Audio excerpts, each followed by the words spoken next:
अस्सलाम वालेकुम रहमतुल्लाहि व बरकातुहू। उम्मीद है कि आप खैरियत से होंगे। तो आज मैंने आपको न्यूमेरिकल्स करवाने हैं। जो बाकी न्यूमेरिकल कुछ थे वो आज हम करेंगे मिरर के।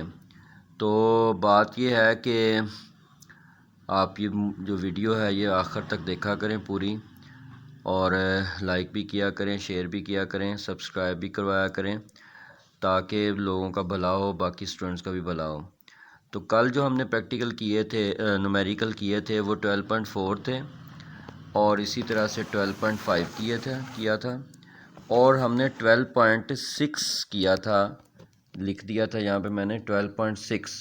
यहाँ पे ये 12.7 न्यूमेरिकल जो सा मैंने कल करवाया था। मैं तस्हीह कर दूँ इसकी, तो आप कल जो आपने लेक्चर जो देखा था वो 12.6 की बजाय यहाँ पे 12.7 आएगा। नहीं जी, आज का लेक्चर स्टार्ट करते हैं। आज के लेक्चर में हमने सबसे पहले जो न्यूमेरिकल करने से पहले जो चीज़ करनी है वो है जी मैग्नीफिकेशन के बारे में बताना।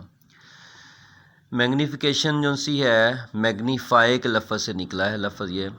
इन optics the size of an image relative to the size of the object, यानी कि साइज़ ऑफ द इमेज और साइज़ ऑफ द ऑब्जेक्ट जो सा उसके रिलेटिव होगा, यानी उसके साथ मिल के ये होता है process of enlarging the apparent size process of enlarging the apparent size, यानी कि वो प्रोसेस है ये जो अपेरेंट साइज़ को, उस चीज़ के साइज़ को तो बढ़ाता है लेकिन फ़िज़िकल साइज़ को नहीं छेड़ता। यानी कि अगर एक बंदा है, उसकी शक्ल जो सी है वो जितनी बड़ी है, उसका मुंह है उतना ही रहेगा, उसके मुंह को नहीं वो छेड़ेगा, बल्कि उसके अपेरेंट साइज़ यानी कि उसके जो इमेज बना है उसको बड़ा कर देगा।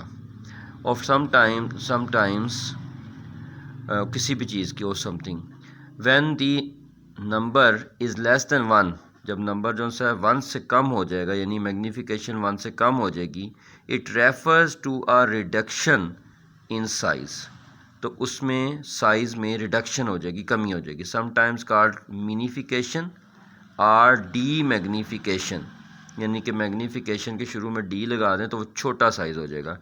तो मैग्नीफिकेशन को आमतौर पे बड़े साइज़ के तौर पे लेते हैं और डी मैग्नीफिकेशन को छोटे साइज़ के तौर पे लेते हैं। अब इसके फार्मूले को समझाने की खातिर मुझे पिक्चर फिर से बनानी पड़ी है। ये वही कनकेव मिरर की पिक्चर है, बियॉन्ड सी वाली। तो यहाँ पे देखें, ये ऑब्जेक्ट है और ये इमेज है, ठीक है जी। तो हम देखते हैं कि मैंने ये बताया था आपको कि ऑब्जेक्ट से लेकर अगर पोल तक का फासला लेंगे वो P होगा, और इमेज से लेके पोल तक का फासला लेंगे वो Q होगा।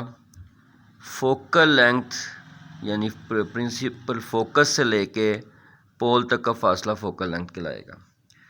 और जो इसकी हाई, ये जो सा OA होगा, कितना ये ऊंचा है, ये ऑब्जेक्ट हाइट कहलाती है, जिसको HO कहते हैं। और ये कितना ऊंचा इमेज है, इसको कहते हैं इमेज हाइट HI। तो अब फार्मूला मैं बताता हूँ आपके, 3 फार्मूले इसके होते हैं।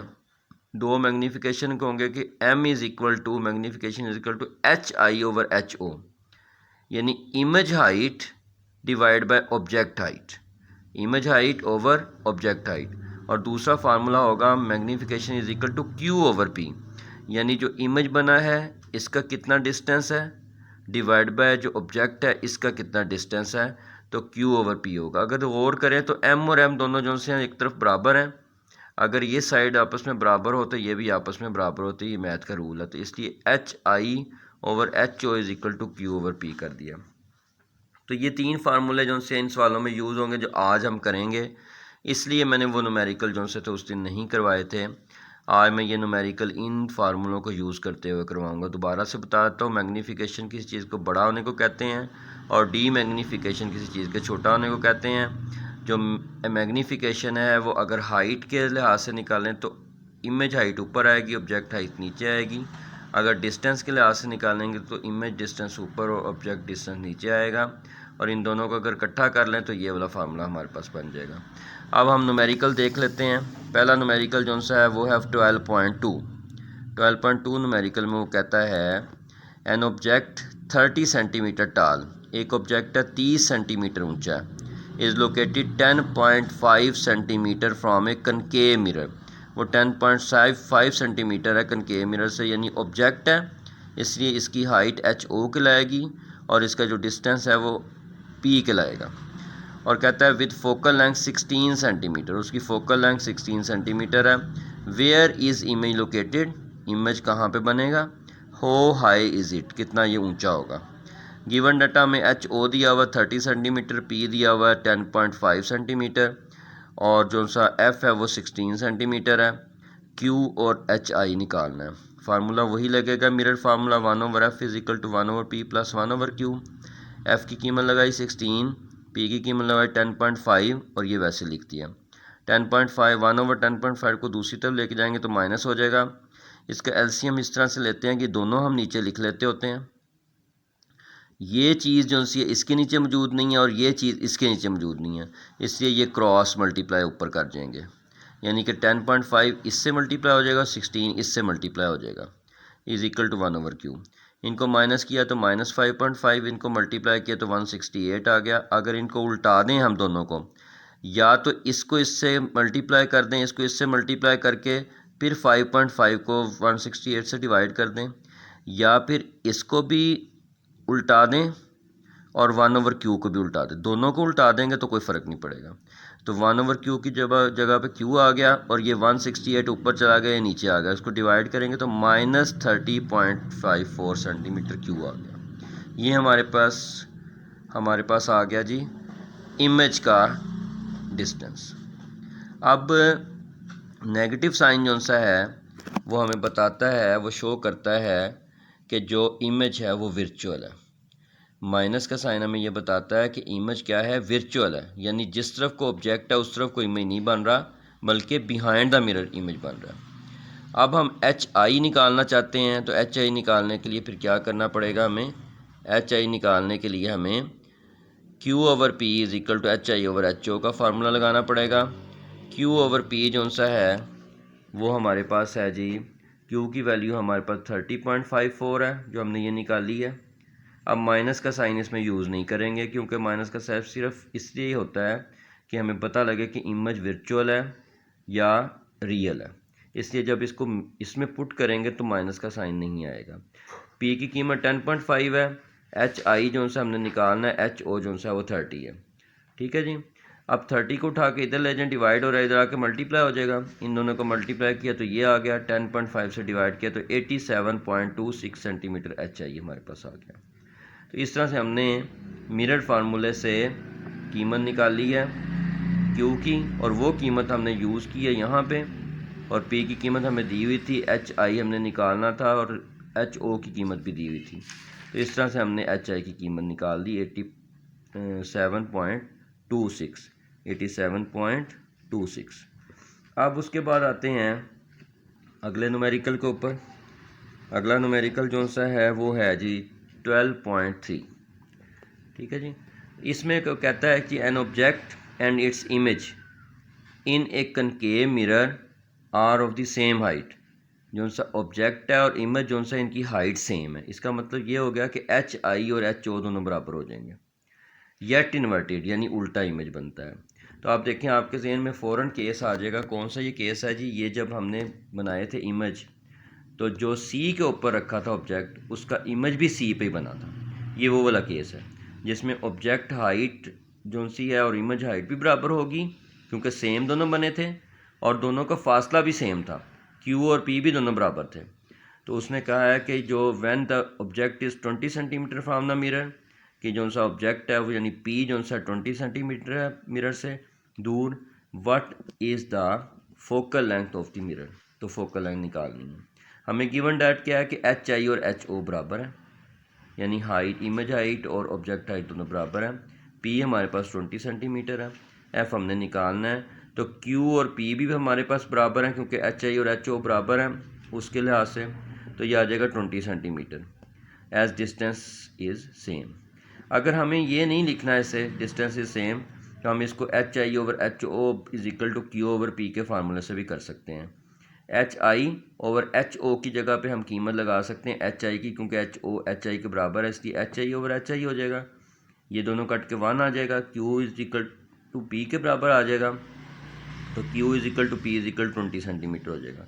अब यहाँ पे मिरर फार्मूला यूज़ करेंगे और पी की जगह पे 20 लगा दें, क्यू की जगह पे 20 लगा दें, इन दोनों का एलसीएम 20 आएगा, 1 + 1 आ जाएगा, तो 2/20 हो जाएगा। इसको भी उल्टा दें 1/f को, इसको भी उल्टा दें, तो ये 20/2 आ जाएगा f, तो f is equal to 10 centimetre हमारे पास जवाब आ जाएगा।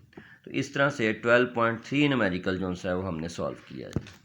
तो ये 2 न्यूमेरिकल करवाए हैं, इसके बाद तीसरा न्यूमेरिकल हमारा न्यूमेरिकल जो सा है वो है 12.6।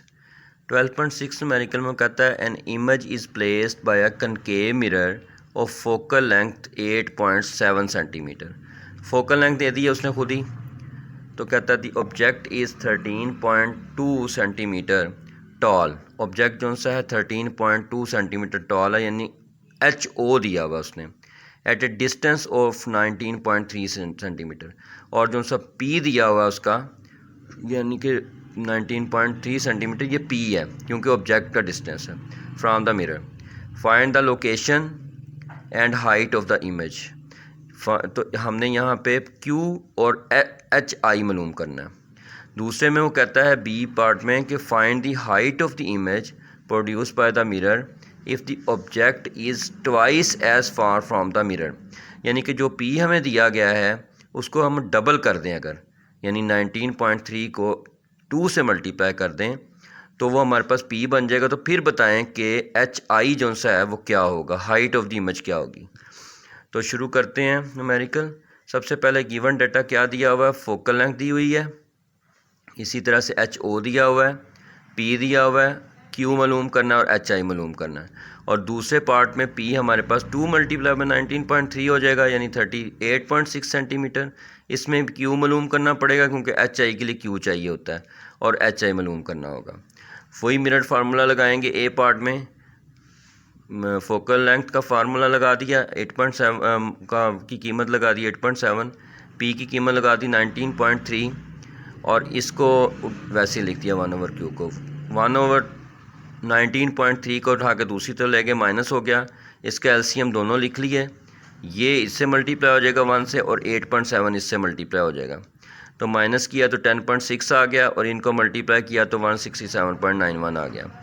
इसको भी उल्टा दें 1/q को, इसको भी उल्टा दें, तो दोनों को उल्टाने से फिर ये हमारे पास सिचुएशन बन जाएगी कि 167.91 ऊपर आ जाएगा, ये नीचे आ जाएगा, इनको डिवाइड कर दें, 15.84 सेंटीमीटर हमारे पास इमेज का डिस्टेंस आ गया, ऑब्जेक्ट, हाँ जी, इमेज का डिस्टेंस आ गया। अब ये इमेज डिस्टेंस हम यूज़ करेंगे, एच आई जो सा है वो हम या इसमें H I over H O वाला फार्मूला लगा देंगे, is equal to Q over P. H I की कीमत हमने निकालनी है, एच ओ की कीमत 13.2 दी थी, क्यू की कीमत हमने ये निकाली है वो लगा दी, पी की कीमत हमारे पास 19.3 है। 19.3 को ये 13.2 को उठा के इधर ले गए और इसको सॉल्व किया तो हमारे पास 10.83 सेंटीमीटर एच आई आ गई। तो एच आई जो सी है यानी इमेज हाइट जो सी है वो ये आ गई, क्यू को निकालने के बाद ये निकालेंगे हम। तो दूसरा जो सा बी पार्ट है उसमें फिर देख लें क्या करना है, ये मिरर फार्मूला उसी तरह लगा के एफ़ की कीमत पुट की, पी की कीमत अब डबल करके पुट कर दिया देखें, और क्यू हमने निकालना है, इसको उठा के इधर ले गए, माइनस हो जाएगा, इसका एलसीएम वही बन जाएगा, ये इससे मल्टीप्लाई हो जाएगा, ये इससे मल्टीप्लाई हो जाएगा, माइनस कर देंगे तो 29.9 आ जाएगा, ये नीचे 335.82 हो जाएगा, इसको भी उल्टा दिया, इसको भी उल्टा दिया, और जब इसको किया तो 11.23 सेंटीमीटर हमारे पास क्यू आ गया। ये क्यू की वैल्यू अब हम इस फार्मूले में दोबारा से यूज़ करेंगे। एच आई हमने निकालना है, एच ओ हमारे पास वही होगा, क्यू हमारे पास जो सा हमने ये निकाला है, और जो सा पी है हमारे पास डबल कर दिया हमने ये। इसको उठा के हम 13.2 को इधर ले गए, और इधर जब लेके गए तो यहाँ पे हमारे पास जो जवाब आता है वो 3.84 सेंटीमीटर आता है। तो देखें जब हमारे पास 19.83 था जो सा आपका पी, तो हमारे पास जो सा इमेज हाइट आई थी 10.83 आई थी, लेकिन अब उसको डबल करने से इमेज हाइट हमारी कम हो गई है, तो इसलिए 3.84 सेंटीमीटर हमारे पास जवाब आ जाएगा।